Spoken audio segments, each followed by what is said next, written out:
Product not yet rated.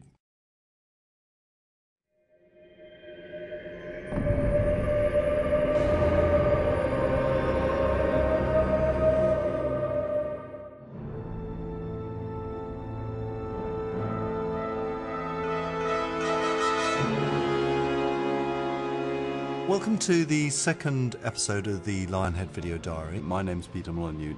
This episode's going to be all about combat. I got into a fight at school and I got my jaw broken. That was pretty nasty. I came away with all sorts of broken limbs and cuts and gashes and bruises and God knows what. My worst fight's probably where I just got knocked out by a midget. Well, not necessarily a midget, but he was a very small guy. Whether we like it or not, there was a lot of combat in Fable 1 and we really wanted to specialise and make something different for Fable 2. So we've looked at a couple of things.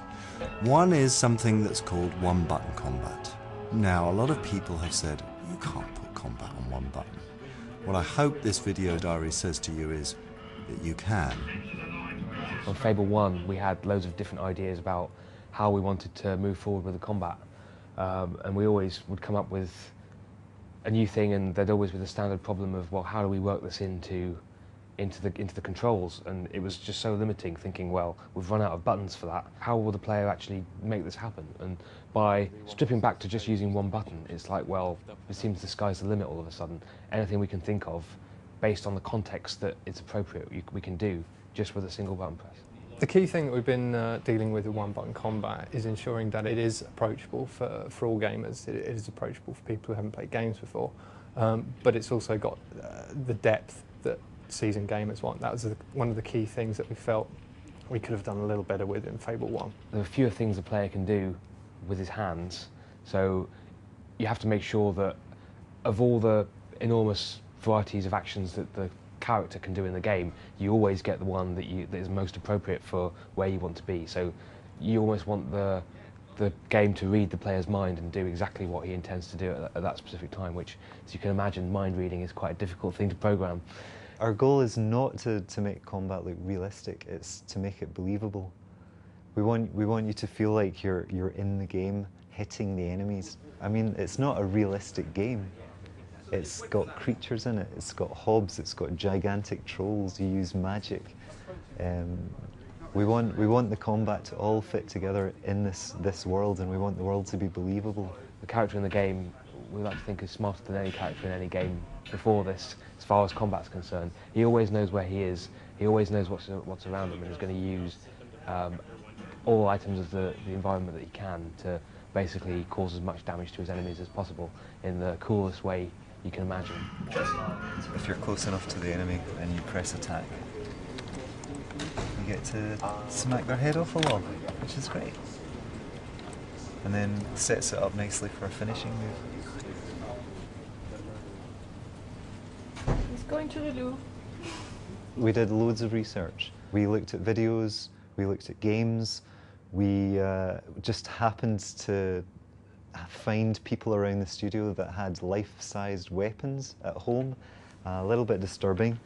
Not completely real, but there were some life-size metal swords brought in, which it was really useful because we could go out into the car park and video ourselves doing specific moves for the hero. We also got a sword master in called Richard Ryan, who showed us how he would actually fight with a sword. Quite a scary guy. He had a guitar case full of weapons and didn't mind getting quite close to us when he was demonstrating swings and things. But that gave us a lot of ideas, a lot of new ideas.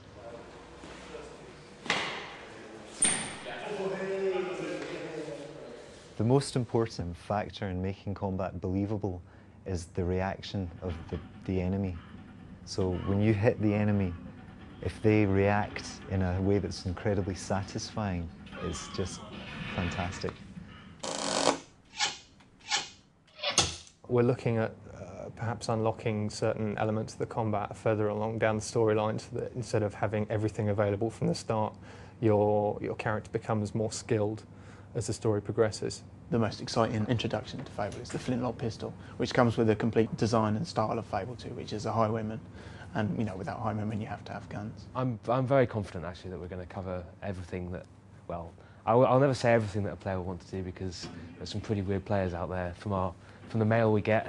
But you know, I'd say 95% of what people want to do, I think we're going to get in there. Absolutely. When it comes to combat, nothing beats a good old game of English football. Lionhead challenged fellow Microsoft game studio Rare at a recent match. The footy against Rare was fantastic. We really want to try and make it a regular thing, really, just a regular drubbing that we can dish out to them. How's the match going, Wood? It's going pretty good. Are you winning? We are, with 2-0 up front. Go Lionhead! And just for the record, who won, Lionhead or Rare? Lionhead, wasn't it, I think? Yeah, absolutely. Lionhead.